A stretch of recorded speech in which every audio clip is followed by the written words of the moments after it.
استاد صاحب بالکل ہم نے دیکھا کوئی بھی ایسا سیاستدان جس نے ملک کو ابھی تک لانگ ٹرم کوئی پالیسی کے حوالے سے فریم ورک دیا گیا ہو. کیا دیکھتے ہیں آپ کہ عوامی مسائل کا حل کیا ہے جس طرح اس وقت پاکستان سیاسی اور معاشی مسائل سے دوچار ہے؟ دیکھیے عوامی مسائل کا حل تو نیچرلی اب تو ہمیں پتہ چل گیا ہے کہ پاکستان کے آئین کے سسٹم کے نیچے، پاکستان کے 1973 کے آئین کے نیچے عوامی مسائل کا حل ہے نواز شریف، اور معاشی مسائل کا حل کا نام ہے اسحاق ڈار صاحب. اس کے اندر ہم جتنی کم بحث کریں اور اس حقیقت کو تسلیم کر لیں، میرا خیال ہے اتنا بہتر ہوگا، کیونکہ یہ کسی اور کی نہیں، عوام کی چوائس ہے. یہ سیاسی توڑ جوڑ نہیں ہے، یہ ہم سیاسی توڑ جوڑ کی بات نہیں کر رہے، ہم کہہ رہے ہیں کہ عوام کی یہ چوائس ہے. یہ پولیٹیکل پارٹیز نے آپس میں بیٹھ کے نہیں فیصلہ کر لیا، یہ تو عوام کی منشا ہے. اب سوال یہ ہے کہ یہاں سے آگے کیسے چلیں گے. یہاں سے آگے چلنے کے دو طریقے.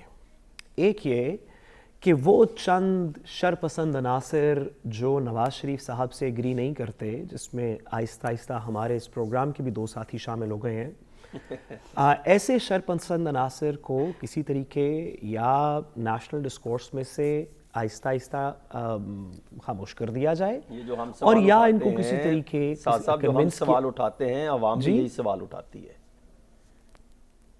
نہیں، آپ تو دیکھیں نا، آپ تو ایک چھوٹی سی فریکشن ہے نا. عوام تو میں ہوں، ہمارے دل تو نواز شریف صاحب کے ساتھ ہیں.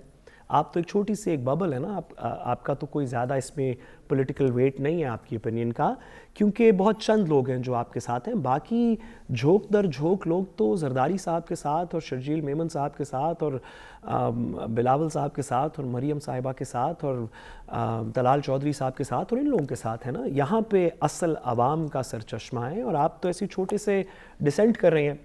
تو ہمارے پاس یہاں پہ بطور عوام 2 آپشنز ہیں. بطور سیاست نواز شریف صاحب کے پاس 2 آپشنز ہیں. ایک یہ کہ اس طرح کے چند چیدہ ادھر ادھر شرپسند عناصر جو ان کے اوپر شک کرتے ہیں، ان کو کسی طریقے سائیڈ لائن کر دیا جائے.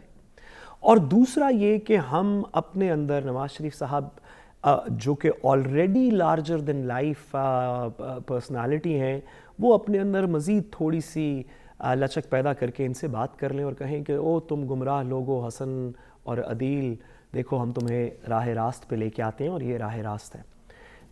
مجھے یقین ہے کہ ہمارے دلوں کے وزیر اعظم یہ دوسرا آپشن پک کریں گے.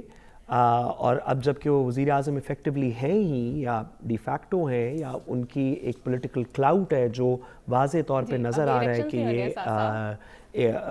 ان کو انشاءاللہ الیکشن میں جتائیں گے، تو ان کو ساتھ ہی ساتھ میرا خیال ہے اس طرح کے چند شرپسند عناصر کو حسن اور عدیل کی طرح کے، ان سے بات کر لیں تو زیادہ مناسب ہے. نہیں بھی کریں گے تو کیا فرق پڑتا ہے، یہ سائیڈوں پہ بولتے رہیں گے. اگنور کر دینا چاہیے ایسے لوگوں کو. اگنور کر دینا چاہیے.